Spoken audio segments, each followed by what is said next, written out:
Hi everyone, I'm Delores Oblitey and I present to you Art Talks.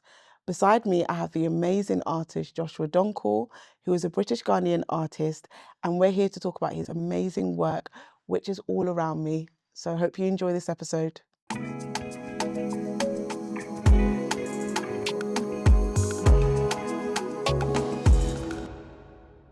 you want to start off by kicking us off with 3 fun facts about yourself? Yeah, I was struggling to think for this one. So I guess one of the strange ones is I can play the trumpet. That's something I grew That's so up. cool. Yeah, it sounds cool, but then when you hear me play, you'll regret it quite quickly. Another random one is if you look very hard and you watch the first couple of seasons of Sex Education, you might see me wandering around in the background. Oh, you're an extra? Yeah, Okay. done a few things. And then another random one is, this is very specific, but I actually ended up doing, I was the ghost painter for Michael Sheen in a BBC production called Staged. And there's a scene with him and David Tennant, and they're learning these new hobbies, and they decide to try painting. And Michael Sheen produces this landscape, which I was actually commissioned to make. So yeah, that was quite a fun, strange. Did you get to be on set for that? No, it was during COVID actually. So I had to send it off in the post just to Michael Sheen. And I remember taking it to the the post office, and they were giving me a strange look when they saw who it was addressed to. Like, who are you? Yeah. What importance? Yeah, so that was quite fun. Oh, that's so cool. Did the work have to be completely finished, and then you sent off all like bits missing so he can fill it out? No, definitely finished. Okay. Yeah, I mean, maybe you can paint, I don't know, but they wanted the full landscape. Yeah. Okay. Speaking of your art practice, can I ask, what are your art mediums that you tend to use for them? So I'm an oil painter mainly, but there's a bit of mixed media in there. So I think when you can see the work, you'll start to see photographs within the paintings. So I use various image transfer techniques, and they create different impressions. Some can be close to collage, some are far more abstract. And then there's a lot of graphite work, especially within the base layers, when I'm setting up the drawings, and then they're later developed into the paintings. So do you do photography as well then? A little bit. That's something, I mean, I've been quizzing a few people today on photography. I'm quite interested in film photography, and main thing is creating my own archives, because I've been really blessed with having so many incredible photos and photo albums that my parents have been looking after, my grandparents made years and years ago. So it's important for me to start doing that myself as well. Oh, lovely. So can I ask, what is your inspiration behind your work, but also what inspired you to get into art? Yeah, I think you get asked that one quite a lot. That's such a generic question. No, but it's quite an interesting question. But I think it's a case of I always did it, and I never really stopped. So when I was a kid, I loved drawing. All I do was draw. Did you know you could draw from a kid? I probably wasn't very good, I don't think. Oh, I mean, if I look at my old kids' drawings, they're awful. So yeah, I think it was just something I loved and I kept doing. And naturally, if you do things enough, you get good at it eventually. And I just kept finding ways to keep doing it as I got older, and still doing it today. Did your parents quite encourage you when they did see you drawing? It's like, oh, that looks good, kind of keep going? Or yeah, no, they've both been absolutely amazing throughout, because often you kind of get the jokes of don't become an artist, you become an accountant, you become a doctor. All the other stuff, all the other stuff, never an artist, which I'd probably agree with. But now that you're in it. Yeah, it was. But yeah, they've both been amazing all the way through. They were super encouraging, and I think they wanted me to be able to do what made me happy.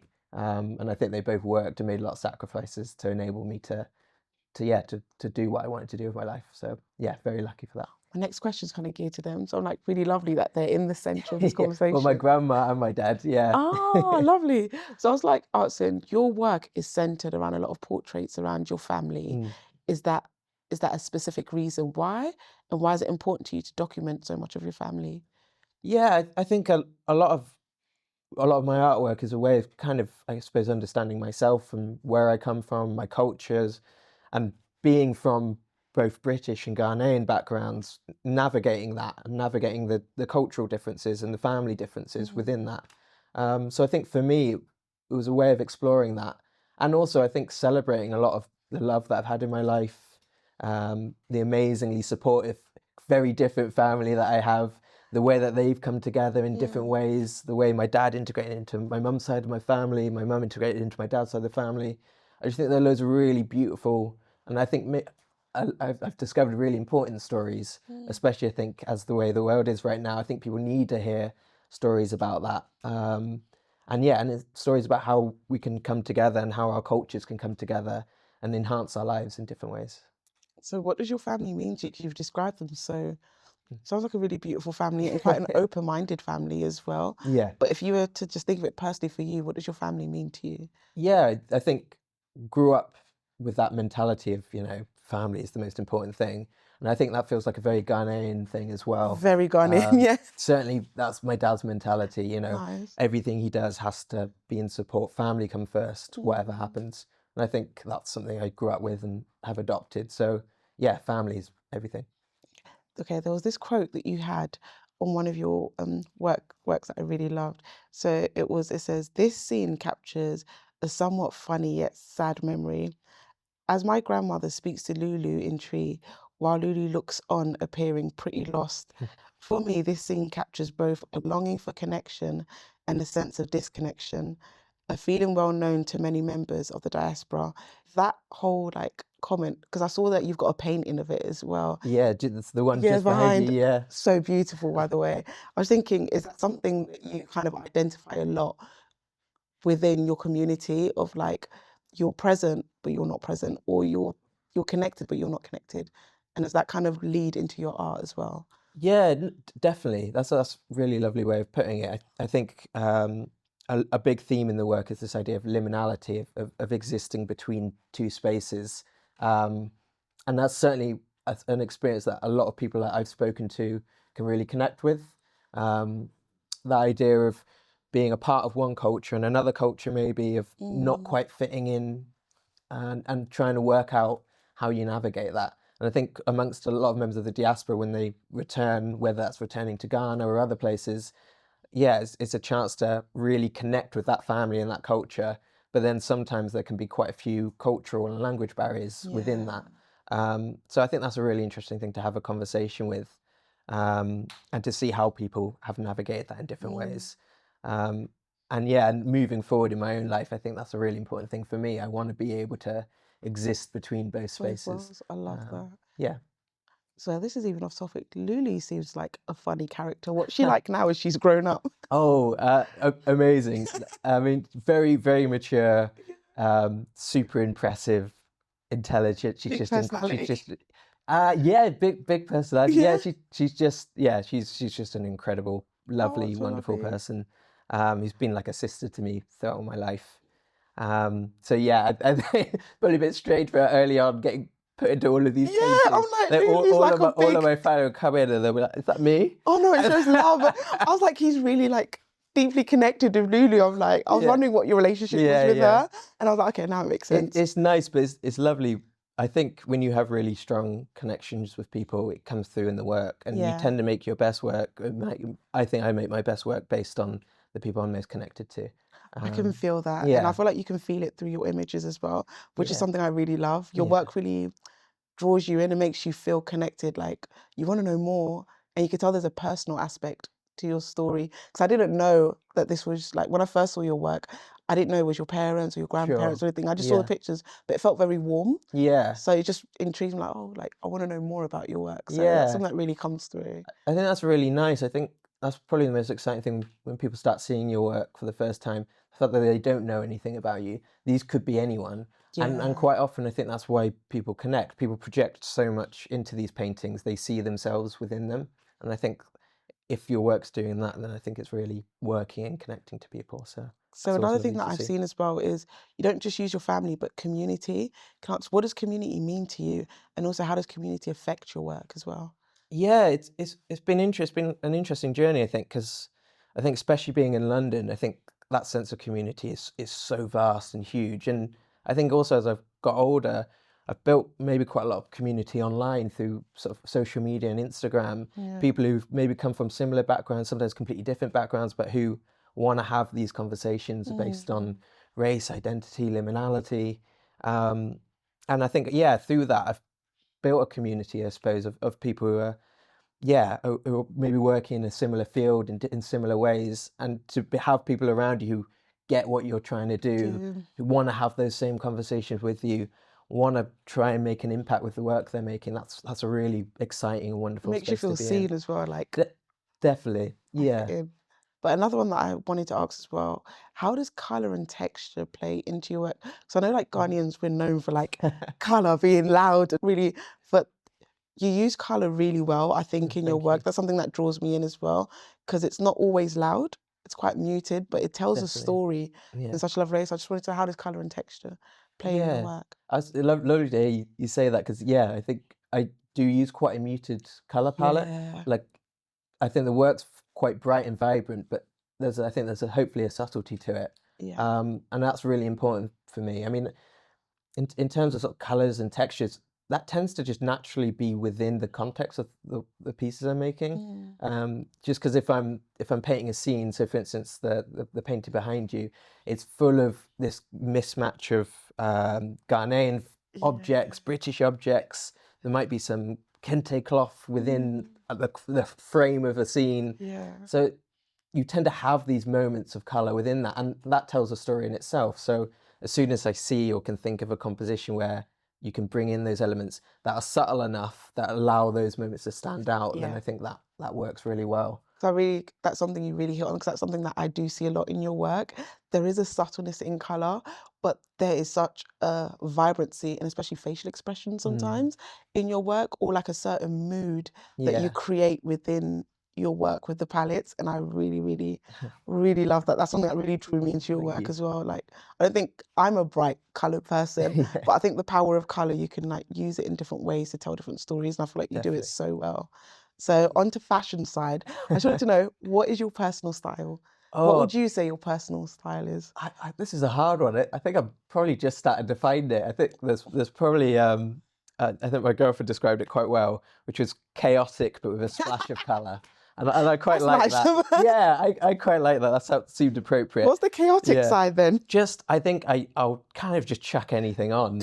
There's not really too much thought to it, Do you but dress then by mood? a little bit, and I probably don't have too many items of clothing anyway, so it's like there's probably a limit to what I have. But then when I see something that's bright or vibrant, then I really like having that and throwing that in there, I think. I love it. So do you have any accessories or garments that you kind of identify to your artistic practice? Yeah, well, Oh, definitely. The main one would probably be my overalls. I So it's think I've like, seen your picture of that. yeah, yeah, yeah.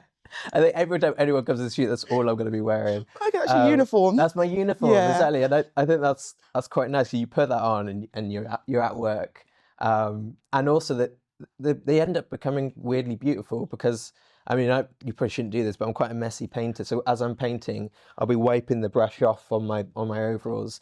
So I end up having these like collaged, colourful I'm low-key overalls. jealous when I see artists with those. So I feel Yeah, like it looks so good because it's that's like all the quite good. color brushes Yeah. and it's just like you're low-key styling, but you don't even know it. I'm Yeah, just like, I love it. I think that works best for me. If I have no idea what I'm doing, then maybe something will work out. But yeah, that ends up being quite nice, and also it's a nice weird memory of each painting you've made or each year even. Oh, I never thought of that. That's So actually it's really like a lovely. layer of all of these moments and painting that you've been making throughout that It's quite period. sentimental. So I yeah, it never can be thought of quite that. nice. Yeah. Yeah. So can I ask, do you think fashion is a way of self-expression or just functional? Just, I need to get about. Yeah, I think it's probably both. I think, and I think obviously people are very different with it. I have a lot of friends who are super fashionable, Yeah. and they'll think about it and they'll want it to be them. They want everyone to know who they are whenever they step into the room. I like that. And I rate that. I think I'm probably maybe I'm not patient enough to do that. I think personally it would be functional. I think Yeah. I'll chuck on whatever I need to check on to get where I need to go. But every now and then, yeah, like I say for my overalls, maybe that tells you a little bit about me. So here and probably answer, do you think fashion dictates any of your artistic direction? Mm, Maybe not with yourself, but with like the people that you paint or others around you. Do you think so? definitely. I mean, Yeah. I think that's the big thing. It's when I make a painting, it needs to be of that person, and it's a combination of what makes this person who they are. So Mm. when they bring their color, their fashion, then like I need to represent that. Actually, there's a painting I did quite recently of a friend of mine. He's probably one of the most fashionable people I know. I'll give her a shout out, Tash.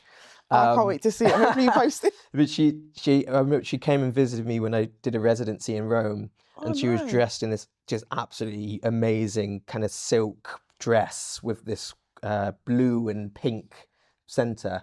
And she was there walking, strutting around the Colosseum, and as soon as you saw that, it was like, wow, this needs to be a painting. Yeah. And I had so much fun working on the fabrics, working on the colors, the textures, and it's something which I don't necessarily do too often, but I absolutely loved working on that. Hearing that, when do you know when this needs to be a painting? Because Yeah. hearing that, it's like, it wasn't planned, but you just had a wow moment, like that Yeah. needs to be a painting. When do you know when something needs to be a painting? Yeah, I think it's just a feeling. I think you see it and you're like, oh wow, like Yeah. maybe it makes you feel something, or it's just particularly beautiful in that moment. Maybe it's the light. You just know. I think it's a feeling. It's a feeling. Yeah. Oh, I love that. So I wanted to ask, what would you like your legacy to be? And it's more of a deeper question, but just with Sure. your art, what would you like your legacy to be? Yeah, I think probably the main thing for me is connection. I want my work to bring people together and to share perspectives and experiences and to help people empathize with one another and share with one another, whether that's culturally, whether that's individual life experiences. I want my work to bring people together and to start conversations. And I think, if you can do that as an artist and you can leave that kind of legacy, then I think that's an incredible thing to dedicate your life to.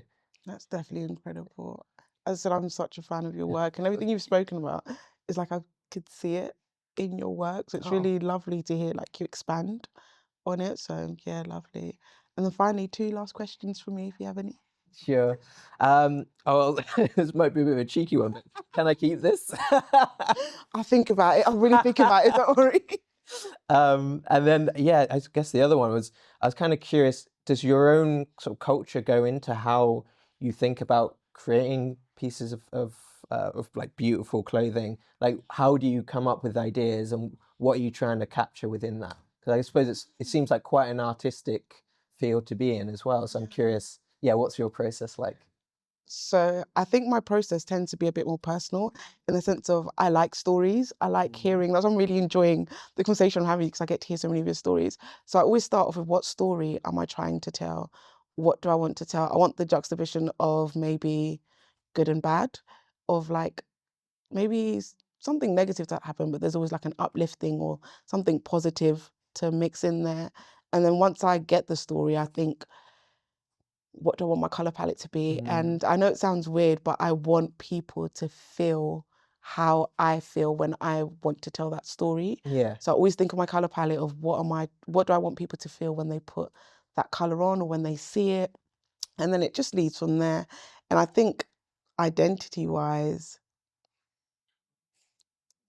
I tend to mesh both worlds. Yeah. Like being Ghanaian and being like Black British, I think it's helped me because I see the world differently. And it's also finding my place in the world. Because I used to think like, imagine like one day they said, everyone go back home, like, where would I go? And like that made me think like, I need to know more of my culture. My house is very like a mixture of like both cultures, but I'd say my parents really tried to really enforce the Ghanaian side, like know who you are and stuff like that. And you don't really pay attention when you're younger, but as you get older, you kind of draw to it. And I think it's just naturally just been embedded in me, the colours, the prints, just like the hall parties, or just see my mum dress up, going out and making new clothes and stuff. I think that's me and my mum's thing. Like if she's going out, she'll ask me like, what do I think of this and stuff like that. So it's just slowly built into that. And I think that's just been my identity inside, just merging both worlds and expressing it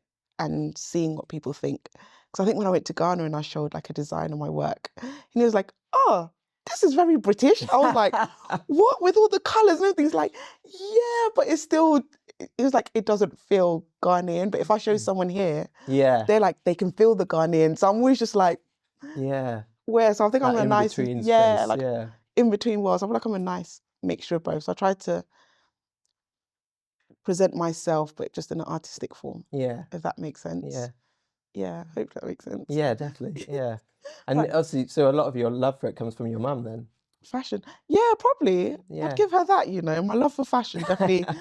Me and her, we just butt heads. So I'm like, my love for fashion definitely comes from my mum because she's very much a like fashionable lady. Yeah. So she keeps like from young, she keeps me hip on brands and just knowing what's going on. So if you ever see me and my mum laughing, having a good conversation, it's always fashion based or always like clothes based on like, oh, did you see this on the runway? Or, oh, I saw this. She's like, D, you need to step up. This is the latest trend.